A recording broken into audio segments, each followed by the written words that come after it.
Assalamualaikum warahmatullahi wabarakatuh. Waalaikumsalam warahmatullahi wabarakatuh. Bismillah, alhamdulillah, wassalatu wassalamu ala rasulillah Muhammad ibn Abdullah wa ala alihi wa mawala la hawla wa la quwwata. Pada kesempatan siang hari ini, hari Minggu, hari Ahad, tanggal berapa? Tanggal 1 September 2024. Ya. Saya akan mengabarkan sedikit oleh-oleh dari Rihlah Ansabiyah di dua negara, yaitu di Pakistan dan di Yunan.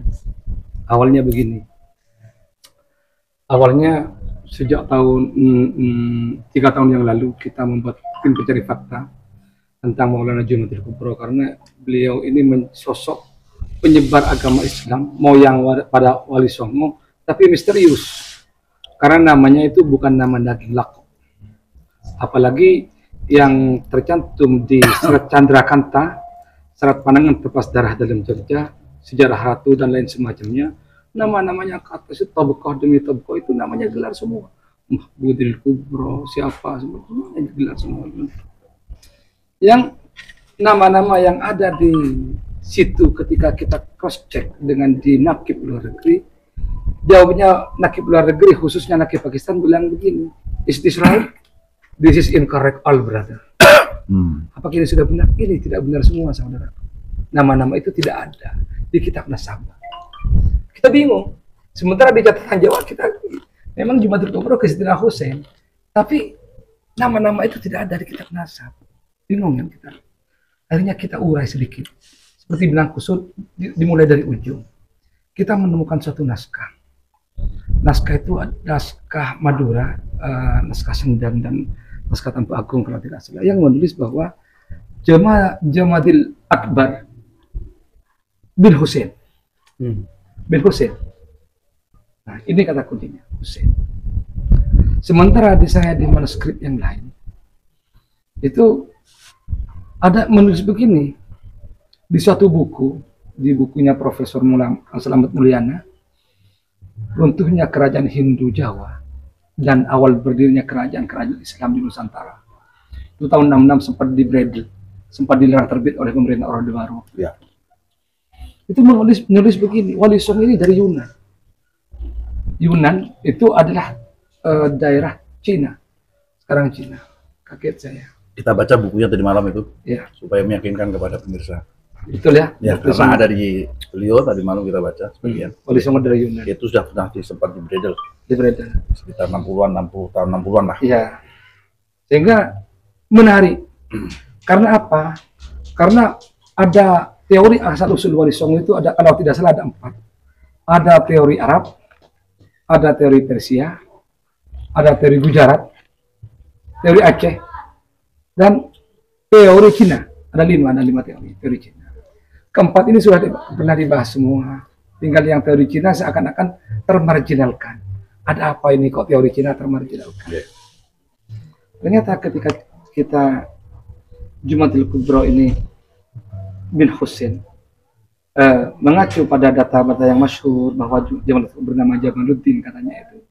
Kita coba berkoordinasi dengan nakib Naqabah Sadatul Ashraf Pakistan waktu itu. Kita tanya terus. Ini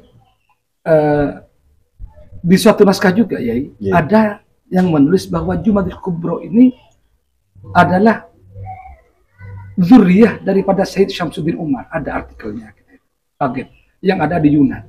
Wah, diperkuat oleh buku-buku Profesor Slamet Mulyana dan lain sebagainya.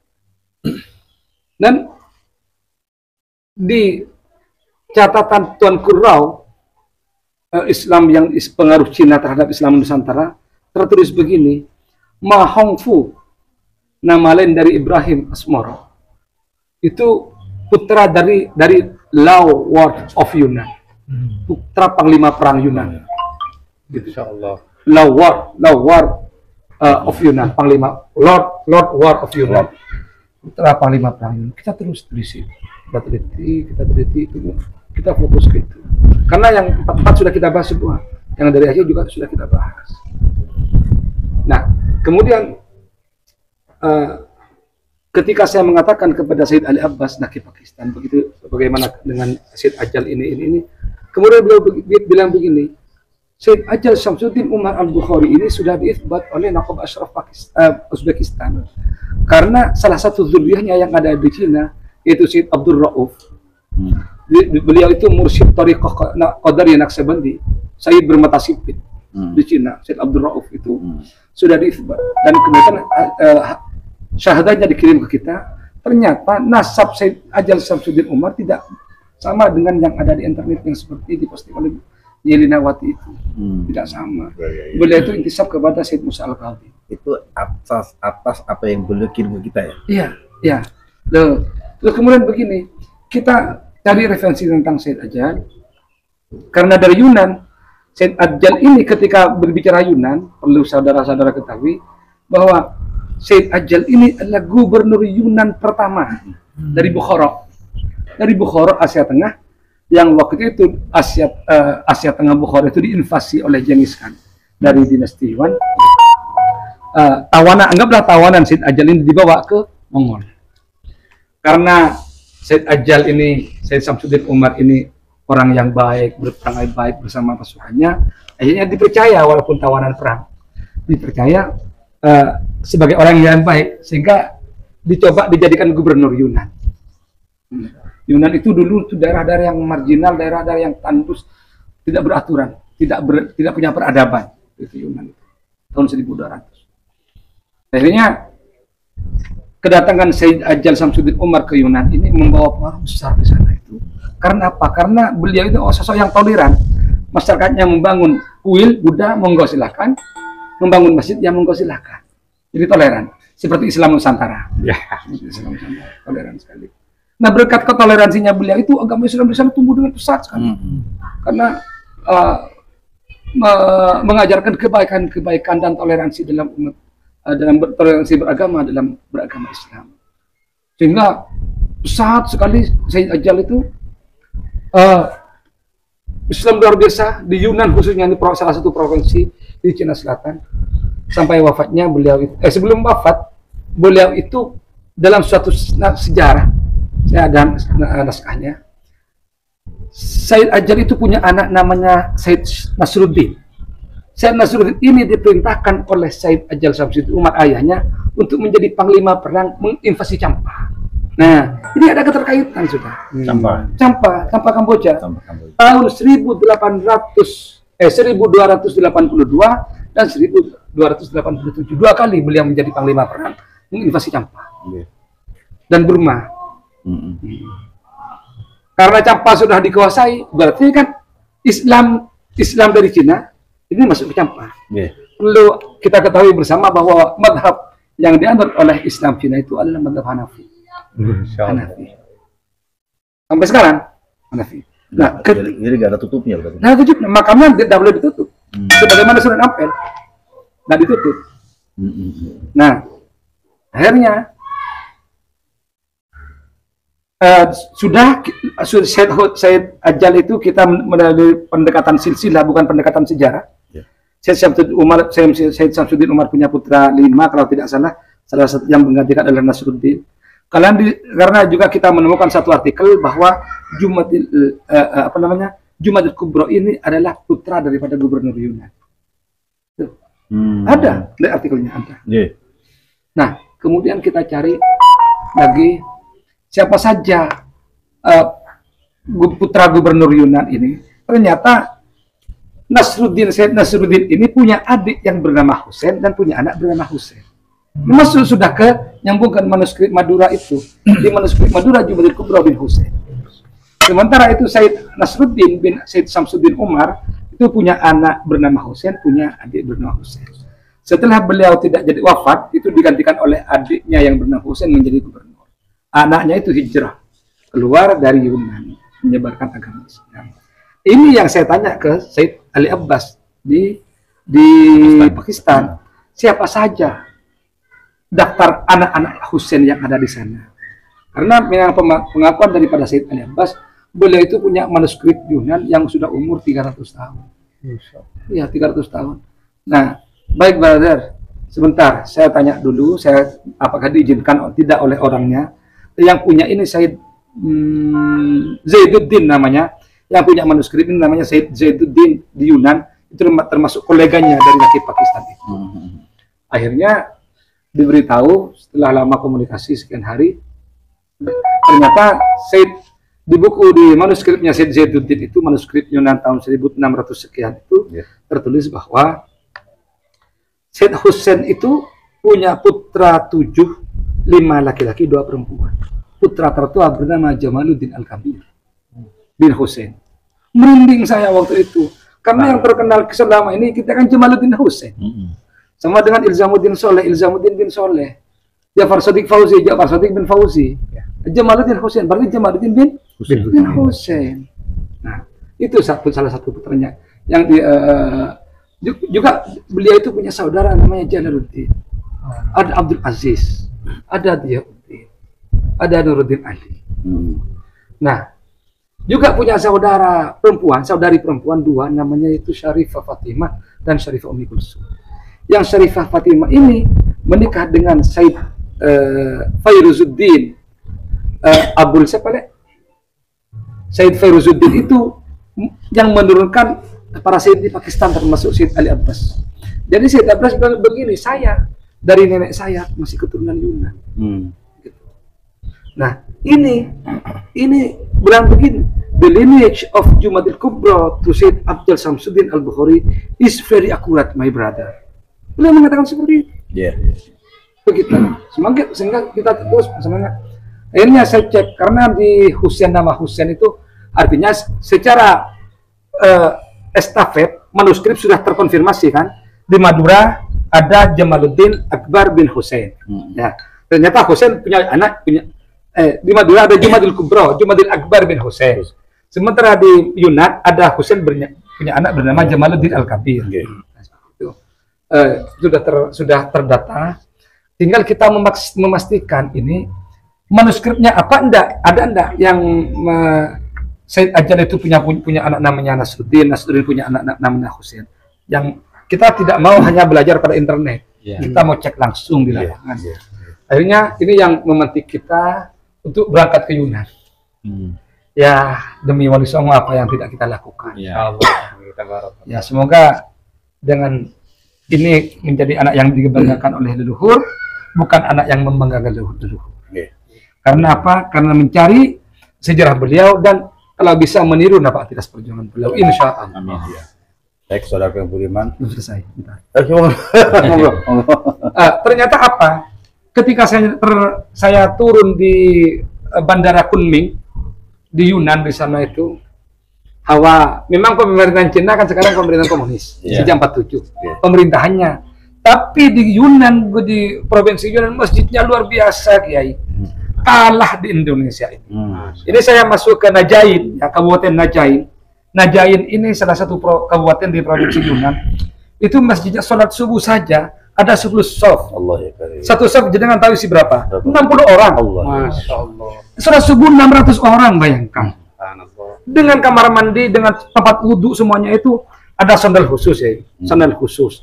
Terus tempat wudhunya itu di samping keran, ya, keran ada dudukannya, begitu kata ujungnya kata orang, tempat duduknya, ada tempat duduk. Terus ada kamar mandinya, shower panas ini. Allah ya kan. Di masjid itu. Iya, luar biasa. Cuman memang karena di sana pemerintahnya seperti itu, tidak boleh adzan di luar, adanya harus internal. Tidak boleh pakai pengeras suara. Mesti kurang apa kita di Indonesia? Iya. Mesti kurang apa di Indonesia? Kita ngadakan acara Isra Mi'raj, pakai speaker. Di Indonesia tidak jarang. Kalau di Cina jangan macam-macam. Langsung didatangi oleh aparat, karena setiap ada masjid itu ada kamera pemantau. Ada kamera oleh pemerintah yang sewaktu-waktu ketika misalkan ada ujaran kebencian langsung ditangkap. Itu uniknya. Dan lebih ajib lagi di sana itu, di Najain itu ada pondok pesantren, ya. Pondok pesantren, santrinya saya tanya, santri putrinya itu 600, santri putranya itu 500. Di sana. Loh, kaget saya, ya Allah. Setelah saya tanya, kok Anda punya ini? Iya, saya. Kok Anda punya pondok pesantren, gimana cerita? Ini peninggalan leluhur kami. Siapa leluhur Anda? Leluhur kami adalah Sayyid Samsuddin Umar Al-Bukhari. Ternyata masih family beliau. Insya Allah sekitar 16 pupulah dengan kita. Insya Allah gitu. Karena kami bermargana katanya. Nah itu salah satu cucu keturunan dari Sayyid Samsudin Umar melalui Nasruddin. Nasruddin itu punya anak bernama Bayan, tetua. Lu kita kebetulan yang saya datang itu munsib, di sana tuh munsibnya, pencatat keluarganya yang saya datangi. Dibawa ke rumah lantai 4 kalau tidak salah ya. Ada peninggalan artefak semuanya banyak ya. Bukan hanya manuskrip, tapi peninggalan bahkan stempelnya yang dicurigai sebagai punya Nasruddin itu masih ada di sana. Stempel Akhirnya Panglima. kita dibawakan salinan ya, bukan aslinya itu salinan berbahasa Cina. Suruh ya karena bahasa Cina kita tidak ngerti, suruh baca, silakan baca. Ternyata itu berisi silsilah keturunan daripada Syekh Hajar Samsudin Umar. Dan di situ jelas mengatakan Syekh Samsudin Umar punya anak Nasruddin. Nasruddin itu punya anak 11 kalau tidak salah. Anak yang pertama bernama Bayan yang turun ke dia. Anak yang nomor 6 bernama Hussein. Yang kemana?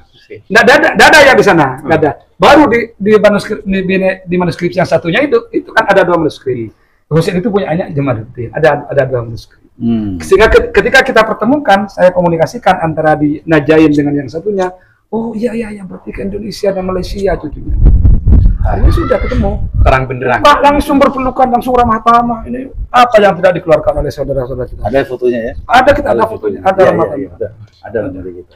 Nah, dengan data yang sudah saling konfirmasi, saling mengakui dan diakui, bahkan beliau namanya Koh Nasir namanya, kepala sukunya itu Koh Nasir, Koh Ilzam ini. Jadi Koh itu kalau Cina kiai. Iya kiai. Bukan kok bukan ya? Bukan kok ya?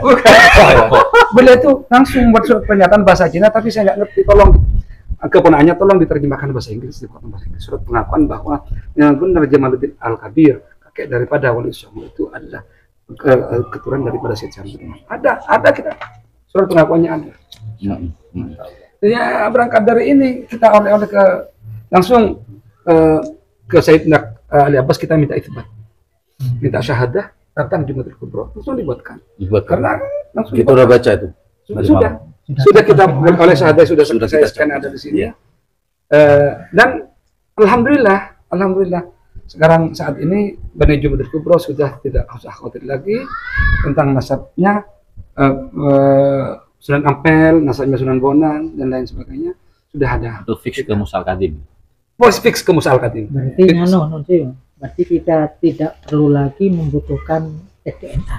Sudah tidak. Artinya ketika menurut saya kan tes DNA sebagai tarjih aja ya, sebagai penguat saja. Ketika ini sudah data sudah saling punya. Di sini mengaku orang Yunan dan orang Yunan diakui oleh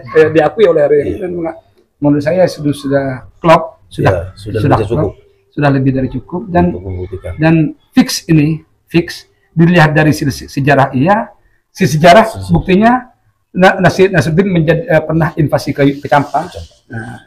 Nah, Campa itu adalah ibu Sunan Ampel dari Campa. Kan kita tahu bersama. Saya kira sudah fix dari sana. Mungkin itu ya dari saya. Terima kasih. Assalamualaikum warahmatullahi wabarakatuh. Waalaikumsalam. Saudara Kiai Budiman, apa yang disampaikan ini salah satu dari testimoni ketika beliau hadir di lokasi dan melihat sejarah serta membuka beberapa manuskrip yang ada di sana gitu. Ya. Jadi insya Allah tidak ditambah. Dan lagi ya, kemarin saya di WA sama beliau, sama ponakannya itu yang namanya Naruzang. Beliau ya saya menawari malah, Paman, apakah Anda mau cup of tea, apa namanya? Cup of tea itu cangkirnya teh Cina. Apakah Anda masih ada di Cina? Oh, saya sudah di Indonesia. Baik, saya akan kirim nanti ke Indonesia bersama kopinya. Saya kopikan manuskrip yang sini itu saya kirim ke Indonesia. Luar biasa. Kita tunggu. Tapi bahasanya kotak-kotak ya, bukan bahasa ABC. Ada santri-santri sekarang yang sip itu Mandarin kan? Mantap. Aplikasinya ada sekarang. Tapi diterjemahkan jadi bisa dibaca. Bisa, Nah, siap. ini kita tunggu saja. Apa yang kita obrolkan hari ini ya sambil mengisi waktu Ge. Jadi ini bukan sebuah keputusan apalagi hasil daripada apa semacam maklumat enggak, ini menceritakan pengalaman beliau bahwasanya sesuatu yang bisa dibantah dengan hal yang lebih primer, kenapa tidak kita munculkan? Itu saja intinya. Ge. Jadi sekali lagi ini bukan memutuskan, belum sampai ke taraf memutuskan final Ge. Sampai ke jalur mana, ke jalur Makanya mana. ketika Naat mengekspos itu bukan kata Naat, tapi kata Nakib Pakistan. kata naat, bukan kata naat. Bukan, betul, Iya. betul. Nah, Kata ini ada kita salah Kristen. persepsi, dikiranya itu adalah apa yang disampaikan oleh anak AT. Iya. Ya padahal beliau ini hanya menyampaikan apa yang disampaikan pada saat beliau ini melakukan dialog nih. Iya. Dan Naat itu pun hanya salinannya sebagai ada. wasilah. Ya wasilah, nah Dan perantara dalam video YouTube yang kemarin itu menyebar itu Naat menyampaikan menurut manuskrip, menurut catatan Yunan dan menurut Nakobah Ashraf Pakistan, silsilah Sunan Ampel ini Itu begini, begini. begini. Ya. Itu bukan kata Naat. Silakan ditanggapi, tapi jangan disanggah. Wong ini bukan tadi sanggah, cuma ditanggapi saja ya. Karena belum final, jadi ini hanya sekedar menyampaikan saja pengalaman apalah yang telah beliau lakukan dan beliau dapatkan di sana.